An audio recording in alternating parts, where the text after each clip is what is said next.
Alright, hello. Well, this is my first unboxing video. I'm upstairs in my sunroom because my lab is a bigger mess than this room is. And I have a Raspberry Pi Xbox Media Center kit from Element14 I'm going to open up here.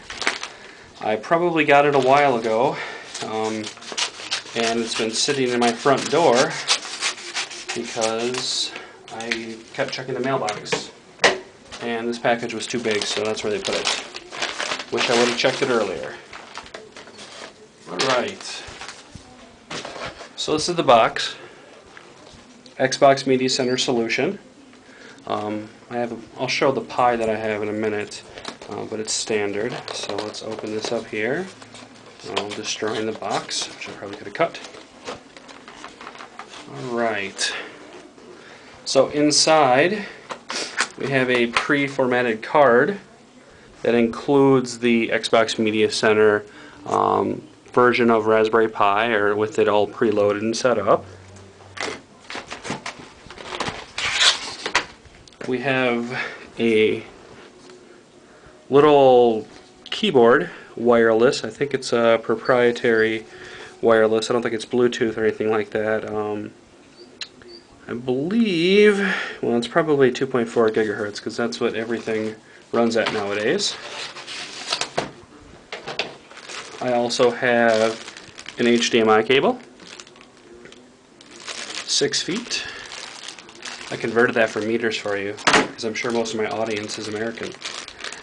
And around a 15-foot Ethernet cable, but I have no real Ethernet drops nearby, so I won't be using that for a while. When I boot this up, I have a network card for Raspberry Pi that I purchased.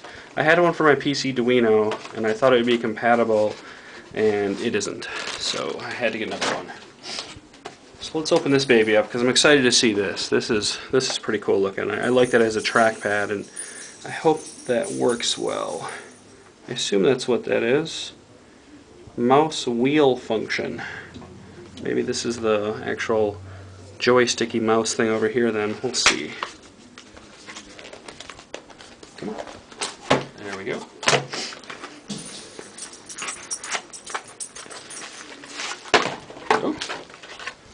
USB, what I assume is a charging cable.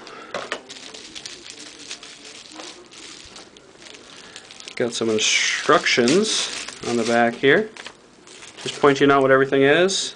Media keys on the left, doesn't tell me what's on the right. Maybe that's just like the arrow keys, I'm not really sure. And then touchpad in the middle. Operating system requirements: Windows, Linux, Sony PS3, Android, and Xbox 360. So that's cool. So let's open this guy up. I was right. It does say 2.4 gigahertz on there. It's pretty normal for wireless things to sit in that range, even though it's a pretty cluttered space with Zigbee, Bluetooth, regular Wi-Fi, and a lot of other 802.11 or 15 devices. So here's the front, which is much more interesting than the back. So we got the touchpad, some media keys here, left and right click on this side. Looks like we have a left click over here as well, and then we have this. It feels just like discrete buttons, so I guess it would probably act like the arrow keys do. We have a charging port up top, and we have the on-off switch up here. And I have a very loud dog which wants to go outside and eat grass and then be sick, so I'm not going to let him do that. Here's the battery. Let's see, 810 milliamp hours.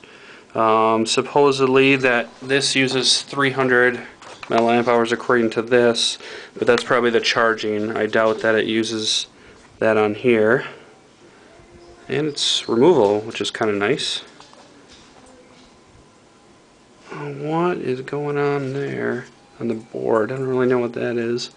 If that's just silkscreen or if that's actually the antenna. You think that would be kind of weird for them to put the antenna right behind the battery like that. Oh, also it looks like you can put in AA's, or AAA's, sorry. So that's kind of nice. And here is the USB dongle, if I can get it out. Nondescript, about the size of all the little small USB dongles you see on the market. And so I guess that's about everything. In a later video I will start working on my little media center. I'm going to use one of these little backup cameras that Ben Heck turned me on to for a screen, and I will also, it'll be inside an old antique radio, or antique looking. It's actually only from the 80s. So thank you for watching the video, and thank you Element14 for their great community they've created and for all this neat free stuff.